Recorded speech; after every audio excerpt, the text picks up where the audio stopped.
En esta noche quiero leer en el libro de Eclesiastés, capítulo 3, verso 1 y también el verso 15, que dicen así: todo tiene su tiempo, y todo lo que se quiere debajo del cielo tiene su hora. Y el verso 15 del mismo capítulo 3 de Eclesiastés dice: aquello que fue, ya es, y lo que ha de ser, ya fue ya, y Dios restaura lo que pasó. Que Dios bendiga su palabra en nuestros corazones y nos permita entenderla. El tema para esta noche es el orden divino para todas las cosas. Pueden tomar asiento si tienen la bondad.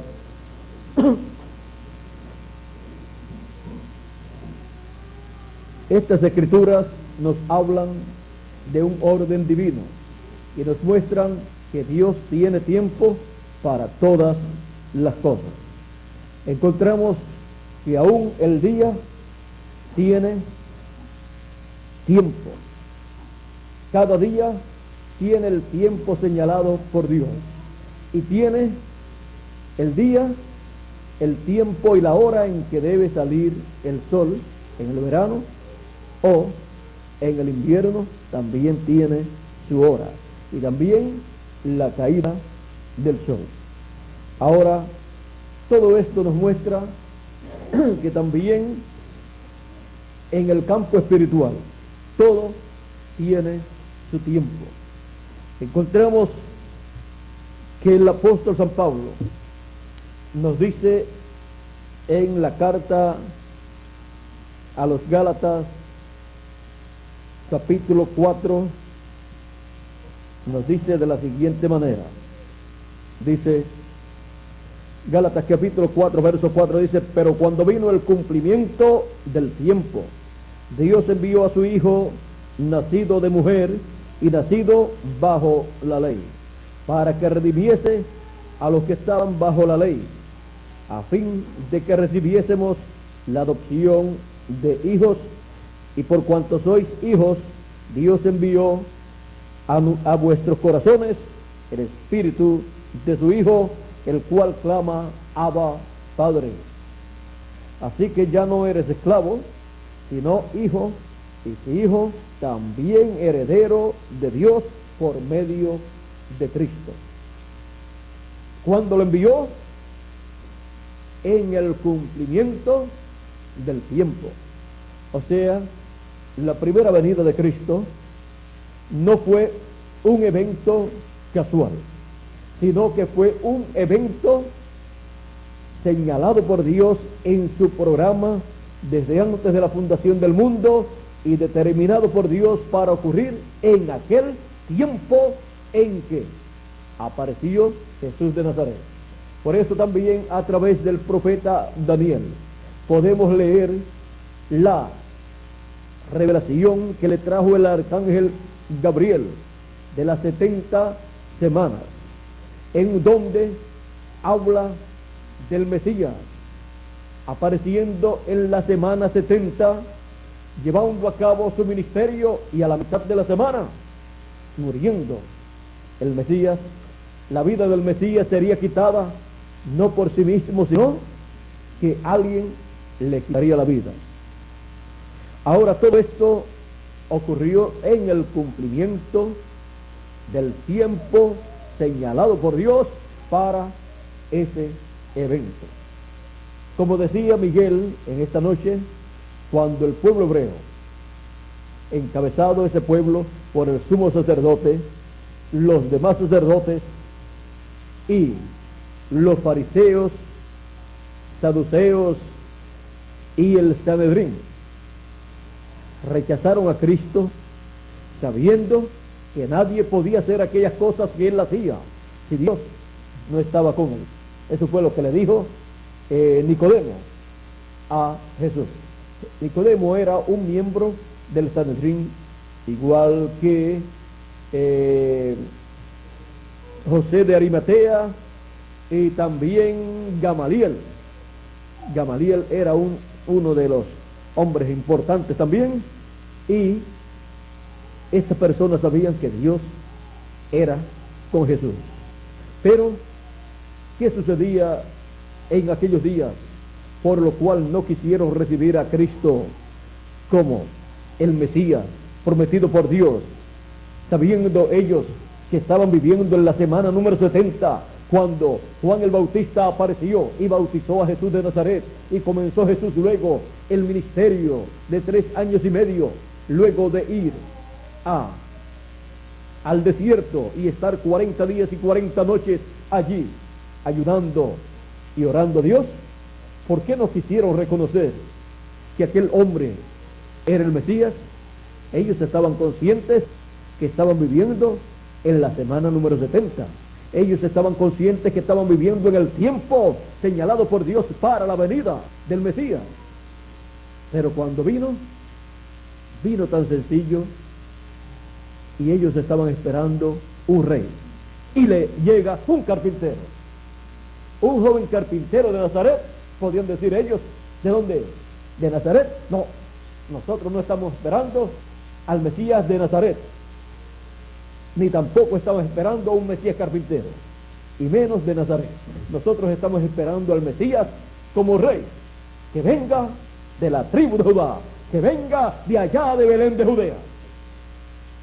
Pero cuando ellos tuvieron la oportunidad de ir para darle la bienvenida al Mesías allá en Belén de Judea, fue cuando aquellos magos aparecieron en Jerusalén clamando y preguntando: ¿dónde está el rey de los judíos que ha nacido? Porque su estrella hemos visto en el oriente. Ese era el tiempo para ellos ver al Mesías naciendo allá en Belén de Judea, para verlo allí en Belén de Judea. ¿Ven que cada cosa tiene su tiempo? ¿Ven que cada cosa tiene su hora? ¿Ven que todo tiene un orden divino? El tiempo de ver al Mesías allá en Belén de Judea fue cuando nació Jesús de Nazaret en Belén de Judea, y allí estuvo como 2 años, porque cuando Herodes mandó a matar a los niños, los mandó a matar de 2 años hacia abajo, porque él recibió de aquellos magos, de aquellos hombres de ciencia de aquel tiempo, él recibió la información de que la estrella llevaba 2 años ya apareciendo. Por lo tanto, el Mesías tenía que tener lo menos 2 años, o lo máximo 2 años. Por lo tanto, Herodes hizo lo mismo que hizo el faraón en el tiempo de Moisés, que mandó a matar a todos los niños de 2 años hacia abajo, para matar al libertador, a matar a Moisés, y no pudo. Y viene ahora Herodes a hacer lo mismo, y tampoco pudo, porque Dios le habló a José en sueños. El arcángel Gabriel le apareció y le dijo: vete a Egipto, porque buscan al niño para matarlo. Y José se fue a Egipto con María, y allá vivió por cierto tiempo, y luego de muerto Herodes, pues fue herido. Dios lo hirió y se lo comieron los gusanos, y murió él y quizás otras personas que buscaban al niño para matarlo. Y luego el ángel le dice a José: ahora regresa a la tierra de Israel, pero no te vayas a Belén, no, vete a Nazaret. ¿Por qué? Porque había una profecía que decía que sería nazareno, y también otra profecía que tendría doble cumplimiento: de Egipto llamé a mi hijo. Y por cuanto Jesús, siendo el primogénito, todo primogénito, como individuo, o como nación, o como grupo, tiene el cumplimiento de esa promesa, repitiéndose en la persona o pueblo. De Egipto llamé a mi hijo, mi primogénito. Dice, hablando de Israel, dice: porque Israel es mi hijo, mi primogénito. Por lo tanto, es una bendición para primogénito. Ahora, encontramos que de Egipto lo llamó para que regresara a Israel. Ahora miren ustedes cómo también en Cristo se refleja, se cumple lo que aconteció con el pueblo hebreo. El pueblo hebreo, viviendo en la tierra de Israel, fue a Egipto.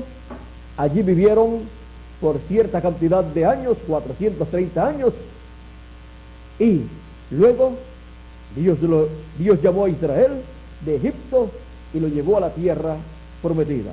Y luego en Cristo vuelve y se refleja esto mismo. Dios lo envía a Egipto y después de Egipto lo lleva a la tierra de Israel de nuevo. Vean ustedes, lo llevó a Egipto para la preservación de vida, para que Herodes no lo pudiera matar y luego Cristo preservara la vida de la raza humana. Si Cristo no aparece en el tiempo señalado por Dios, la vida de la raza humana tenía que terminar en el día que murió el Señor Jesucristo, porque era el día en que Dios llamaba a la raza humana a juicio divino, derramaba ese juicio divino sobre la raza humana y comenzaba la destrucción total sobre la raza humana. Pero un hombre tomó el pecado de toda la humanidad, se hizo pecado por nosotros y se hizo mortal, porque la paga del pecado es muerte. Al Cristo tomar el pecado de toda la humanidad, se hizo mortal y tenía que morir. Y al tener él tomar el pecado de todos, entonces Dios no veía pecado en las demás personas. Cristo tomó el pecado de la raza humana, quitó el pecado del mundo, como dijo Juan el Bautista. Ahora miren todas las cosas que estaban cumpliéndose en aquellos días. ¿Y por qué el pueblo hebreo no pudo ver que aquel hombre sencillo de Nazaret, criado en Nazaret, pero que había nacido en Belén de Judea, era el Mesías? Era un hombre tan sencillo, tan humilde. Él mismo dice: aprended de mí, que soy manso y humilde de corazón. Ahora era tan sencillo que el pueblo hebreo, representado en sus líderes religiosos y políticos, no podían aceptar un Mesías tan sencillo, tan humilde, y que fuera un carpintero, menos, porque ellos esperaban que fuera un rey, que fuera una persona que reclamara el trono de David, como descendiente puro de la línea de David, y que fuera criado allá también, en Belén de Judea. Pero cuando Juan lo presentó, Juan no lo presentó como rey, y el pueblo hebreo lo que estaba esperando era el rey de Israel, el hijo de David. Juan el Bautista, siendo el precursor de la primera venida de Cristo, cuando lo vio dijo: he aquí el Cordero de Dios que quita el pecado del mundo. Lo presentó como Cordero, por eso vino manso y humilde de corazón, y vino en esa forma tan y tan sencilla como un sencillo carpintero de Nazaret. ¿Y qué fue lo que sucedió ahí? Que el pueblo hebreo estaba esperando no la primera venida de Cristo, sino la segunda venida de Cristo, porque la segunda venida de Cristo es donde Cristo viene como león de la tribu de Judá, como rey de reyes y señor de señores, como hijo de David. Ahora, en su primera venida, miren ustedes, luego el pueblo gentil ha sido el que lo ha recibido a Cristo como Cordero de Dios, hablando de la iglesia gentil. Y la iglesia gentil ha estado por 2000 años aproximadamente esperando la segunda venida de Cristo. Ha estado esperando la segunda venida de Cristo como Cordero de Dios, como el Hijo de Dios, como Cordero de Dios. Y eso fue la primera venida de Cristo. Y la segunda venida de Cristo es como león de la tribu de Judá, como Rey de reyes y Señor de señores en su obra de reclamo. Por eso es que el cristianismo en el fin del tiempo se encuentra en la misma condición y en la misma situación del pueblo hebreo 2000 años atrás. El pueblo hebreo lo estaba esperando en la forma que él vendría más adelante, su segunda venida, la segunda venida del ángel del pacto, del Dios de Abraham, de Isaac y de Jacob, del yo soy del Antiguo Testamento. Y miren ustedes, la iglesia gentil no ha entendido que la segunda venida de Cristo es como león de la tribu de Judá, como Israel no entendió que la primera venida de Cristo era como Cordero de Dios. En resumidas cuentas, Israel estaba esperando lo que la iglesia gentil recibiría en el fin del tiempo, y la iglesia gentil ha estado esperando lo que Israel recibió 2000 años atrás. En palabras claras, Israel está esperando y ha estado esperando y está esperando lo que acontecería en el fin del tiempo, lo que recibiría la iglesia gentil, lo que Dios cumpliría en el fin del tiempo. Y la iglesia gentil ha estado esperando y está esperando lo que ya Dios cumplió 2000 años atrás. Y el pueblo hebreo lo que Dios cumpliría 2000 años aproximadamente más adelante. O sea, que esa es la causa por la cual Israel estuvo ciego, fue cegado. La primera venida de Cristo cegó al pueblo hebreo. El velo de carne cegó al pueblo hebreo, pues su manifestación fue como Cordero de Dios. Y eso cegó al sumo pontífice, a los doctores de la ley, a los fariseos y saduceos, a los líderes religiosos de aquel tiempo. Y por causa del pueblo ser guiado por ellos, cayeron en el hoyo, como dijo Jesús, que el ciego guía al ciego, ambos caerán en el hoyo, en el hueco. Y dijo a sus líderes religiosos: ciegos, guías de ciegos.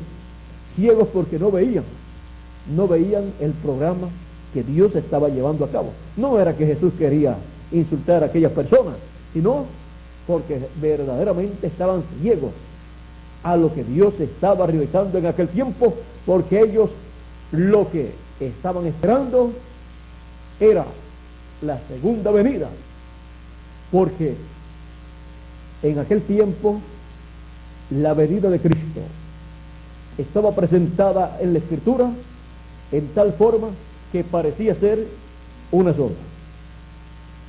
Y esto confundió también a los teólogos de aquel tiempo, al sumo pontífice y a todos estos líderes religiosos. Y no comprendieron que la venida de Cristo tenía dos partes.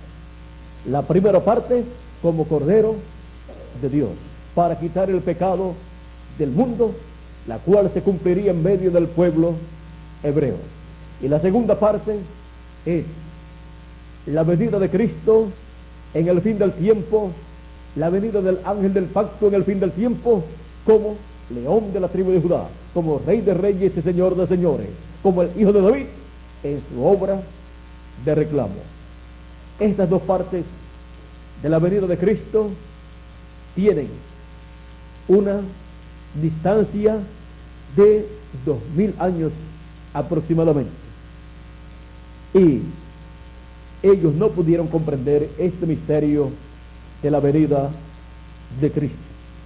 Y ahora, en el fin del tiempo, el pueblo gentil que ha creído en la primera venida de Cristo y que se ha dado cuenta que Él murió en la cruz del Calvario para quitar el pecado del mundo, no ha comprendido plenamente que la segunda venida de Cristo es como león de la tribu de Judá, como rey de reyes y señor de señores en su obra de reclamo, como hijo de David, para la restauración de todos los hijos de Dios, los escogidos de Dios, a la vida eterna, para restaurar el título de propiedad a los escogidos de Dios, para que así tengan los derechos restaurados a la vida eterna, a la juventud eterna, al cuerpo eterno, a todo lo eterno que había perdido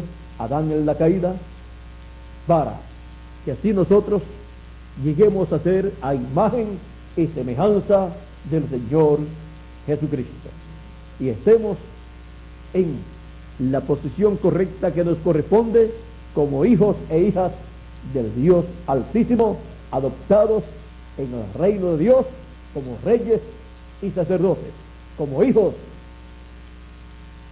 legítimos, primogénitos de Dios, con las bendiciones de la primogenitura siendo materializadas en cada uno de nosotros. Hemos visto que todo tiene un orden. Ahora, la promesa de la resurrección de los muertos en Cristo y la transformación de nosotros los que vivimos tiene un orden, y dice San Pablo que habrá una transformación para todos nosotros y recibiremos la inmortalidad, recibiremos un cuerpo inmortal, incorruptible, eterno, y seremos a imagen y semejanza del Señor Jesucristo. Y él dijo que sería en cierto tiempo. Dijo: he aquí os digo un misterio. Todos ciertamente no dormiremos, pero todos seremos transformados en un momento, en un abrir y cerrar de ojos. A la final, trompeta, porque será tocada la trompeta y los muertos en Cristo, resucitarán primero en cuerpos incorruptibles, por supuesto, y nosotros los que vivimos seremos transformados. Esa es una promesa divina y está bajo un orden divino. Ninguna persona puede obtener el cumplimiento, la materialización de una promesa divina, a menos que no se sujete al orden divino para esa promesa. Todas las promesas de Dios están bajo un orden divino, porque todas las cosas tienen un orden divino.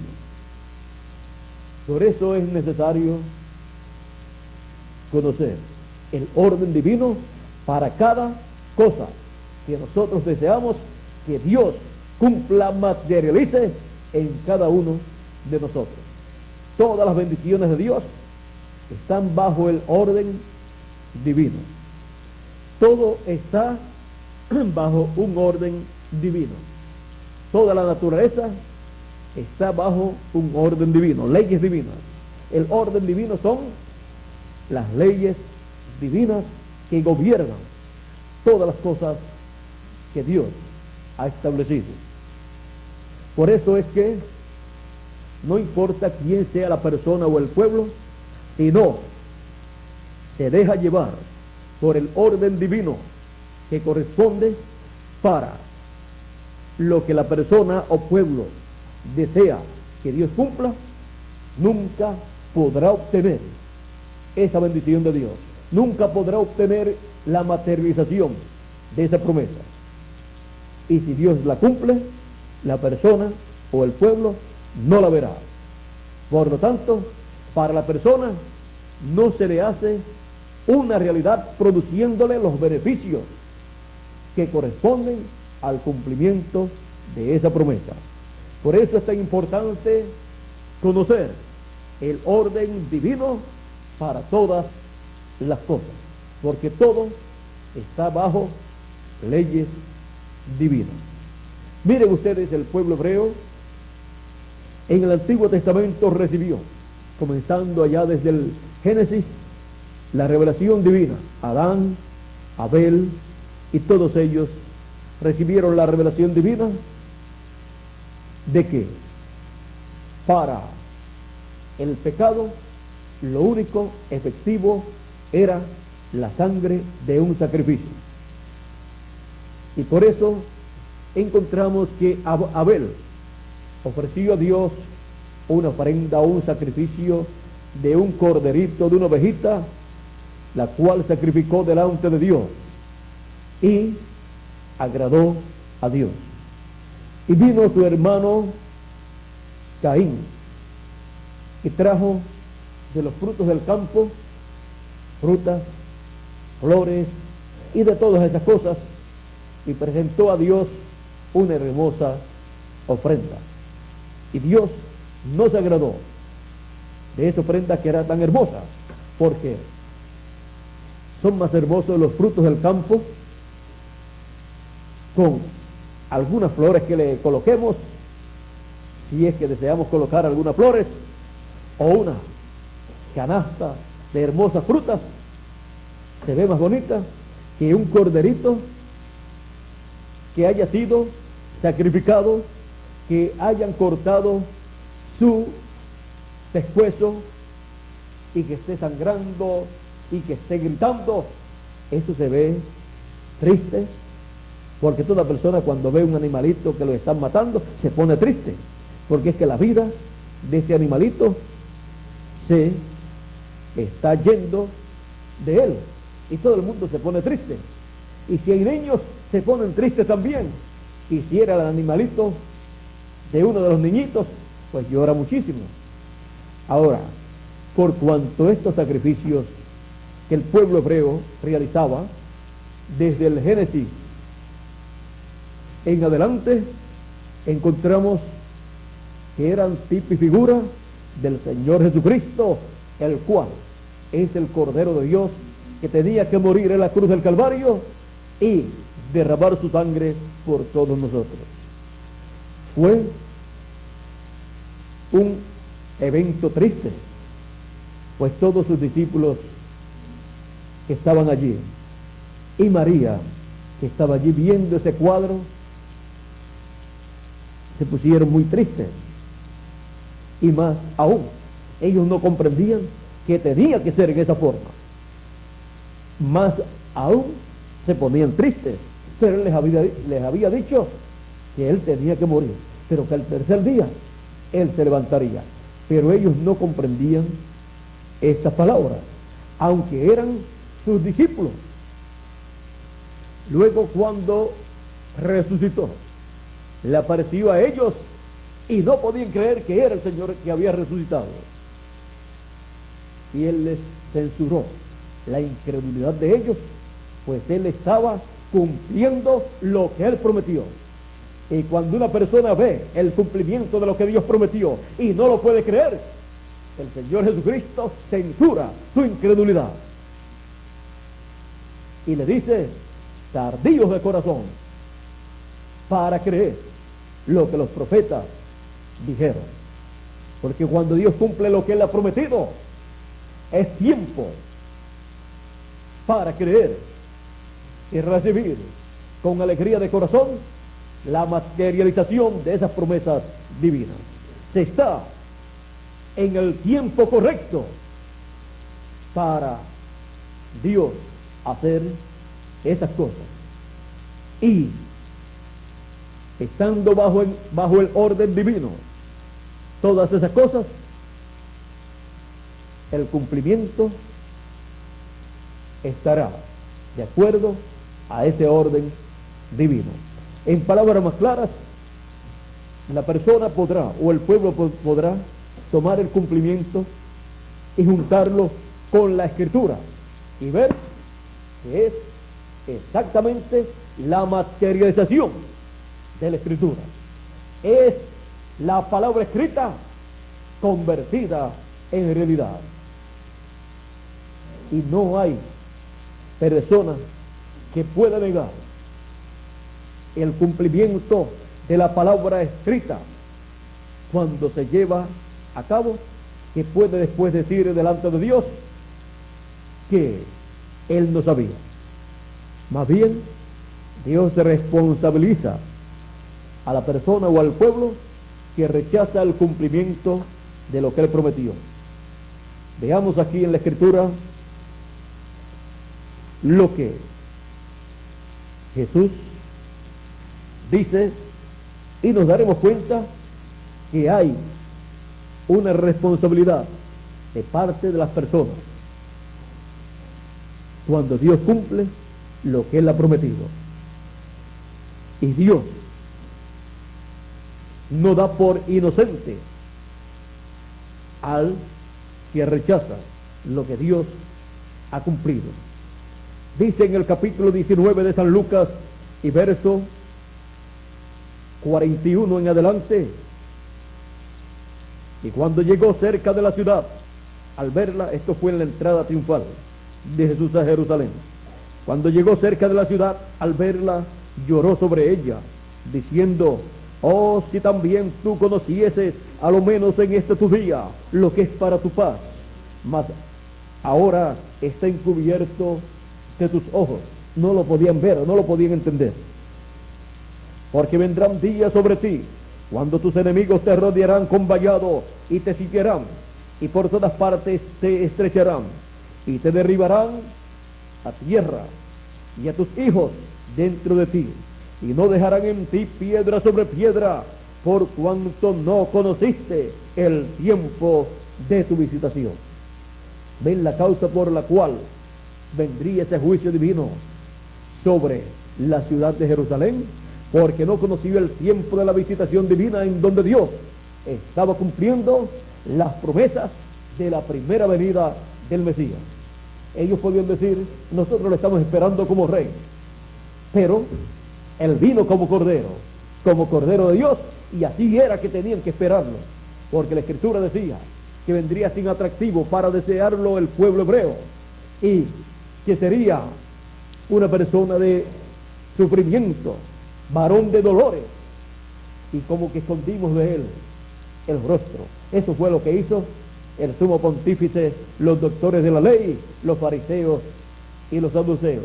Escondieron su rostro de él, no le quisieron reconocer.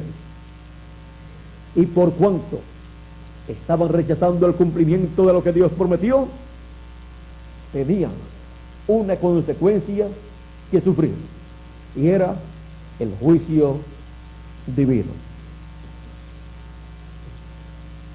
Ninguna persona y ninguna nación puede exigirle a Dios que cumpla lo que él prometió en la forma en que la persona o la nación piensa que Dios debe cumplirlo, sino que tiene que ser cumplido en la forma en que Dios lo ha determinado. Y el cumplimiento de lo que Dios prometió es la interpretación que Dios le da a su promesa. Y por cuanto todo está bajo el orden divino, es Dios el que cumple sus promesas, y lo que él cumple está de acuerdo a lo que él prometió, cumpliendo sus leyes divinas, las cuales han sido reflejadas en tipos y figuras en el Antiguo Testamento. Han sido reflejadas también en el Nuevo Testamento, y están en toda la Escritura en símbolos de todo tipo que Dios escogió para mostrar las cosas que él hará.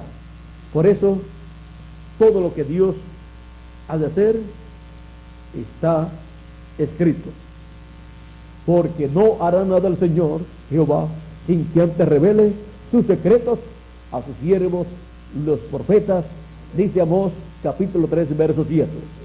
O sea que Dios tiene un orden, y de ese orden no se sabe.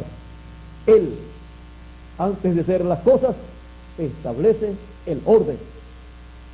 Por eso, miren ustedes, para el fin del tiempo encontramos que tenemos la promesa de la resurrección de los muertos en Cristo y la transformación de nosotros los que vivimos.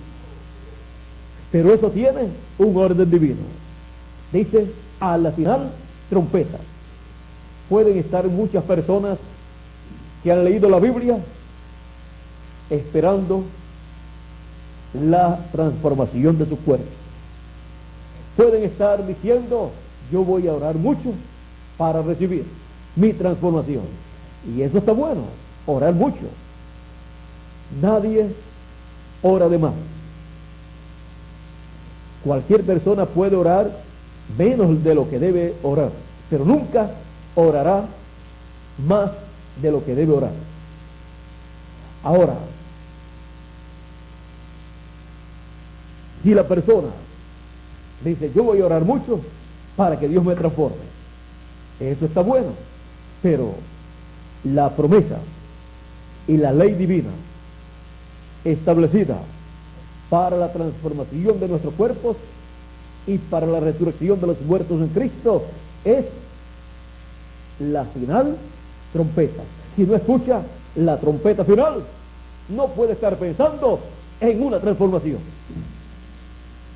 ¿Ven ustedes? Todo está bajo leyes divinas. ¿Y qué es la trompeta final? Cuando se habla de una trompeta, se habla de un mensaje. Y cuando se habla de una trompeta final, se habla de un mensaje final. Y un mensaje final de Dios es el mensaje del Evangelio del Reino, que es el último mensaje que es predicado en esta tierra. Y ese mensaje corresponde a la dispensación del reino. Así que vean ustedes lo sencillo que es todo. Las leyes divinas son sencillas. Por eso es que se requiere que toda persona las conozca para que pueda obtener lo que Dios ha prometido para el tiempo en que vive. Porque hay un orden divino para todas las cosas. Y nosotros en el fin del tiempo necesitamos conocer ese orden divino, porque ese orden divino son las leyes divinas que corresponden a la transformación de nuestros cuerpos y a la resurrección de los muertos en Cristo. Miren ustedes, dice también el Señor Jesucristo, y enviará sus ángeles con gran voz de trompeta y juntarán a sus escogidos.